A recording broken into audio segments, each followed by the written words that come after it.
Ever heard of the saying, no one's above the law? What? Well, someone forgot to tell Dementia Joe that. The only garbage I see floating out there is his supporters. Because he just got done bailing out his crackhead son, Hunter. He probably smoked more Parmesan cheese than anyone. What the fuck? Not just for illegal gun possession, but for everything he's ever done over the last 10 years. I'm Jasper Gonzo, and this corrupted... You guys think you're above the law. Thy name is Joe Biden. Ain't above mine. And that's what's next.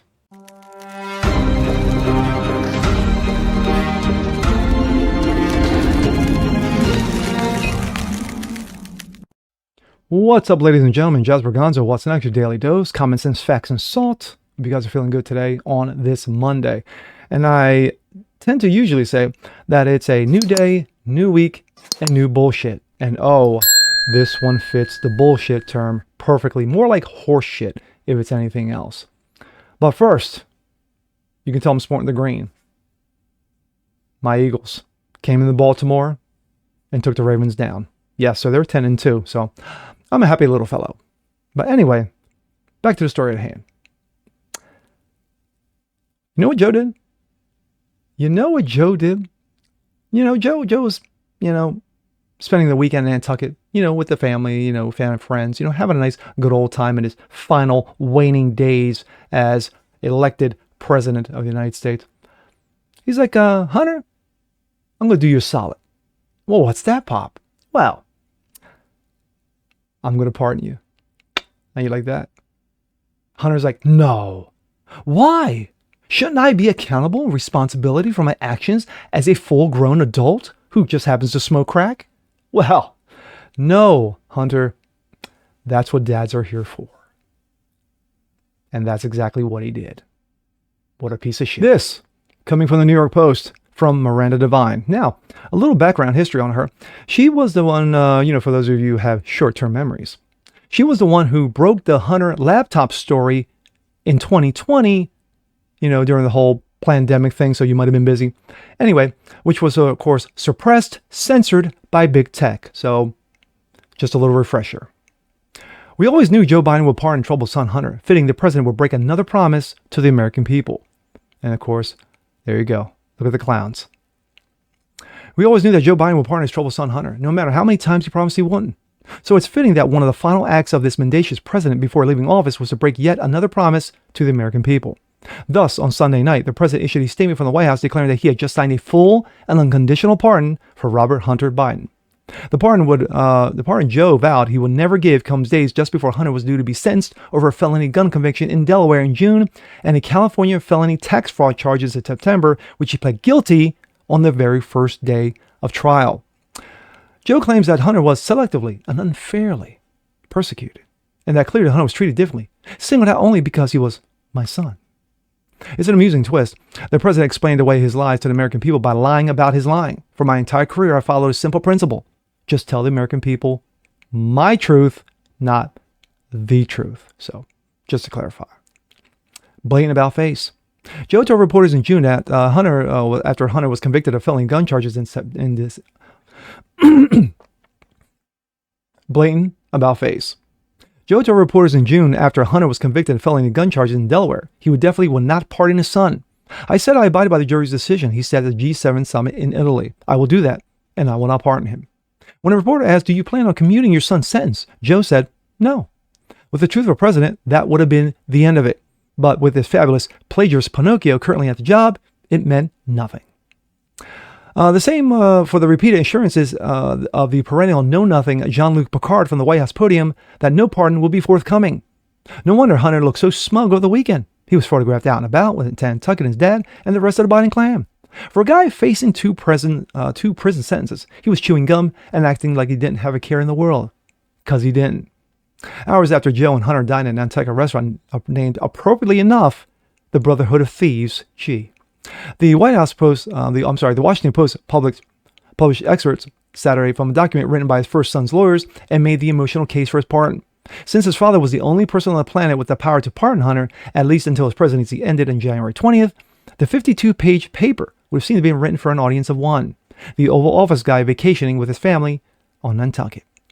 But why would Hunter and his lawyers feel the need to leak hamstrings tugging document when he was right there by his dad every day? Hanging out with the Barlow Mansion, a private equity billionaire, David Rubenstein, poking around bookstores, buying anti-Israel books, and watching the town Christmas tree lighting. Clearly, the document was carefully crafted, created to help Joe fool the American people in believing that Hunter was a victim of political prosecution who suffered due to his father's power and influence.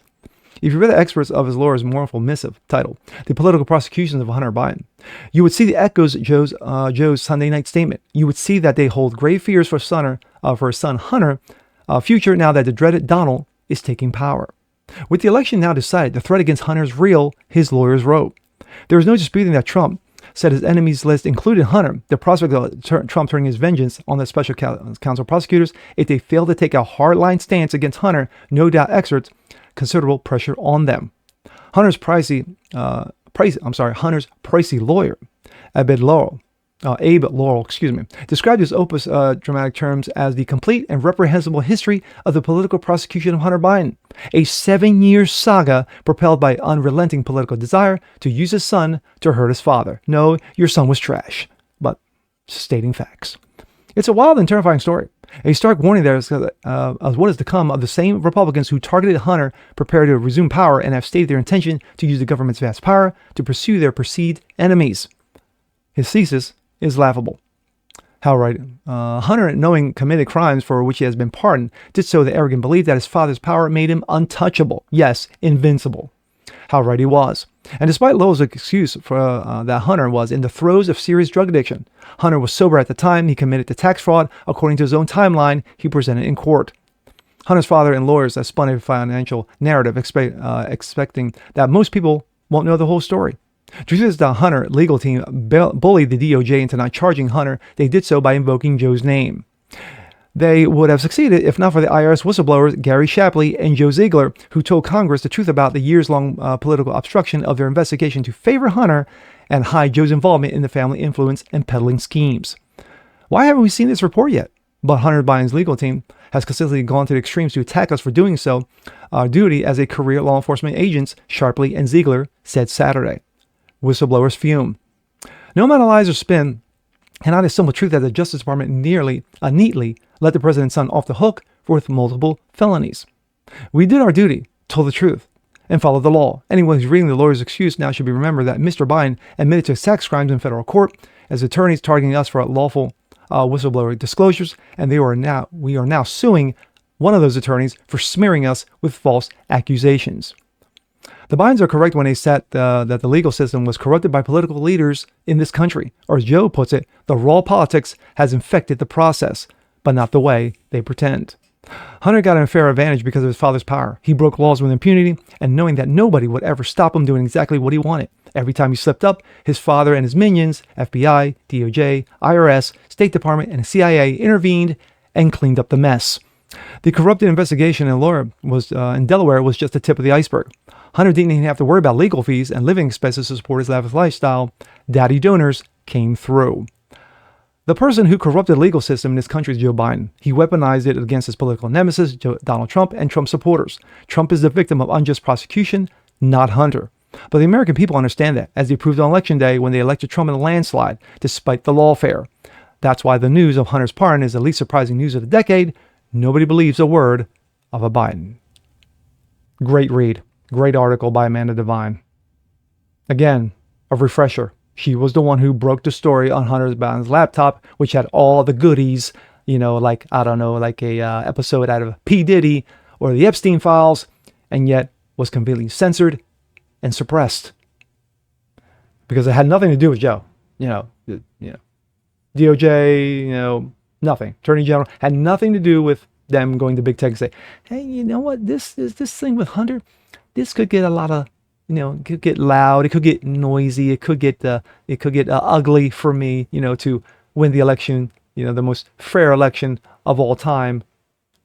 As we all know, of course, the election of 2020 was Fraudenschneid. But anyway, not surprised. Not surprised that he was bail out his crackhead son from not just the gun charge, not just the tax fraud, but for everything he's done over the last decade. That includes, Ukraine. That includes the hoes, the whores, and the other crackheads that were with him. That includes all the nastiness that's in the Biden laptop, which we still don't know fully what's in it. We know some, we don't know all. But we do know this. Hunter's got nothing to worry about, and I guarantee you, Trump is mad about it. And with that being said, I'm Jasper Gonzo. This is What's Next. Want to see more like this? Please leave a comment below. Like it, share it, subscribe to it, hit that notification bell so you guys know about the thing. Continue spreading the word about the show. Appreciate you guys watching as always, and we'll see you next time. Peace.